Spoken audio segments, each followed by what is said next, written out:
Hey everybody, welcome back to another video. In this video we're going to be restoring this very old horseshoe and one other also old horseshoe, but not as old as this one. Now this particular horseshoe was dug out of a site when a friend of mine was building his house. We found the horseshoe and I said, you know, I'm going to give that a go for cleaning it up, rust removal, and see how well I can restore it. Now funnily enough, that site is about 20 or 30 miles away from my house. However, the only blacksmith in that area over the last 100 or so years was actually a granduncle of mine. So there's a very good chance that this horseshoe was built by my late granduncle, who I did meet as a child a few times. And this is that other horseshoe. Now, this horseshoe is obviously a lot younger than the one I showed you a moment ago, and it was found on my dad's farm. So I'm going to try and clean that up as well. But for now, let's focus on the very old and dirty and rusty horseshoe. So I'm going to give it a quick scrub. And after that horseshoe is cleaned, it is now time to get the electrolysis kit set up. So this is what you're going to need. You are going to need a plastic container to pour your water into that does comfortably fit the item you're trying to remove your rust from. First up, I got a car battery charger. I will put on screen now the exact strength of that, just so you know what's appropriate. Here is my sacrificial steel. These are the anodes in the equation.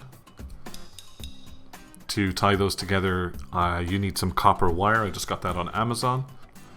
Then to actually submerge and connect a current into the horseshoe, you're going to need some normal steel wire and sodium bicarbonate. I did have a hard time finding sodium bicarbonate over here, but it was pretty much because I didn't know what exactly it was from a brand perspective.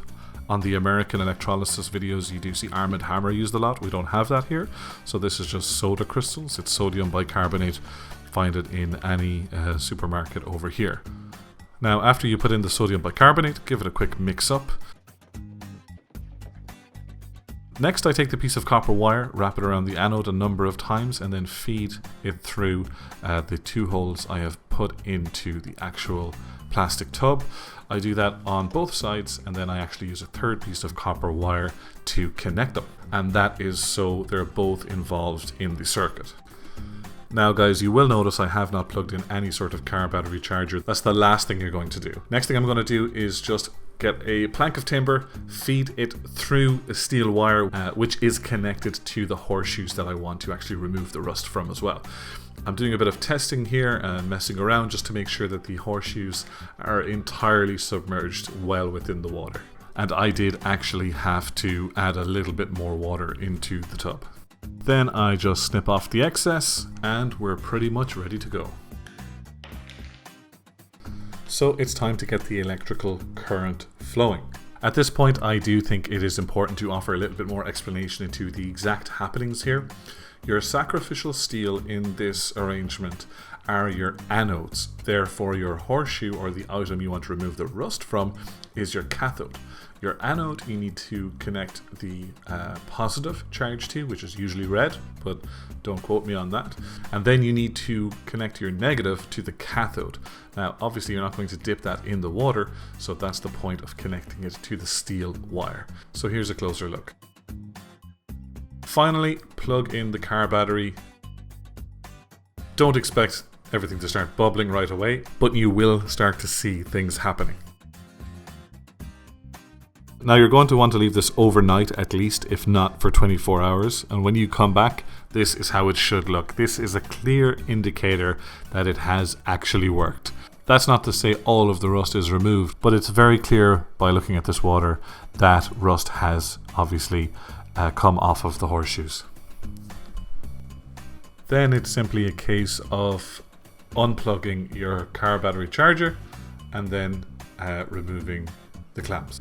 Next, we're going to pull the horseshoes out. If there is evidence of rust removal, it's not just back to shiny silver, it will be kind of black. There'll be a little bit of gunk on it and you'll want to wash that off. It's very clear here that one horseshoe has had a lot of rust come off it, and maybe the older horseshoe, possibly I didn't clean it well enough despite going through it for so long and even soaking it and cleaning it.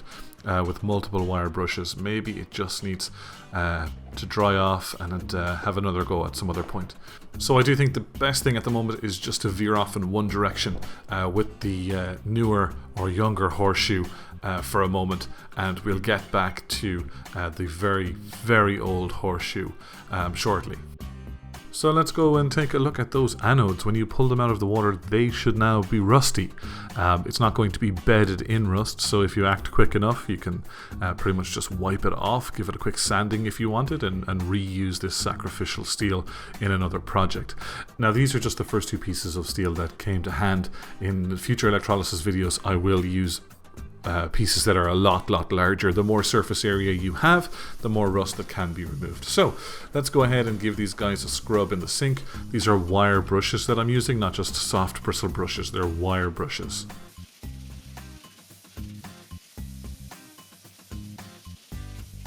Alright, so here are the two horseshoes. I'm just going to add a little bit of oil to each and rub them around. This prevents flash rust, which can pretty much come back very quickly on things that have just had rust removed. So just a quick oiling with my hands, up to you. You can use a brush if you like. I'm not too fussy, so just to keep it oiled up a little bit. So some time has passed and I've let the oil kind of do its thing on the steel. I'm just going to clamp it up and I'm going to put some bristle brushes into a drill, and I'm going to kind of give it the once over just to see if these help at all. I do have a wire wheel that I begin to use in just a few moments. But you can see that these things do actually make a bit of a difference, and they are taking off some crud when you look at them after I finish. But I don't think anything's really going to beat a full-on wire wheel from a bench grinder, so that's where I go next.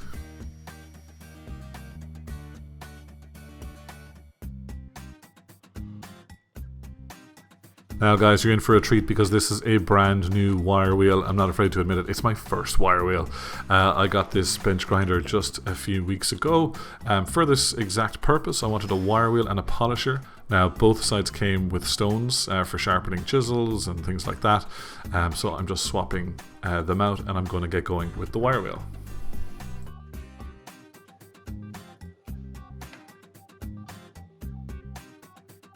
Now, something for you to understand here is that I am not an expert. I'm being extremely cautious as I can be. I'm sure a few people out there are cringing that I'm maybe doing something wrong or not holding it perfectly secure. I am wearing eye protection and gloves, but I'm absolutely wearing eye protection, and I always wear eye protection. I learned that lesson the hard way when I ended up with a scratched pupil while using a skill saw on a sheet of plywood. So use your eye protection.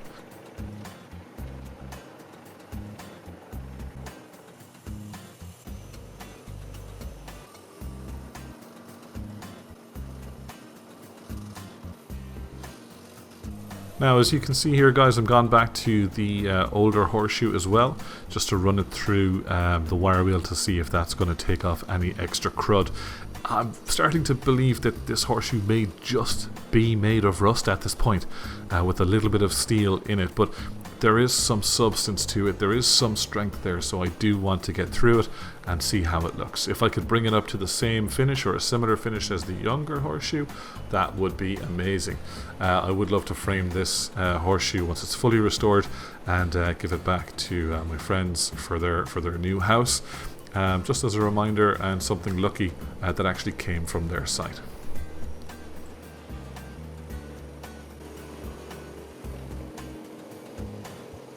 Okay guys, so after all is said and done, you're probably going to kill me. I was making the YouTube Shorts version of this video also recently, so I filmed it in portrait with my phone, completely forgetting about the landscape crew.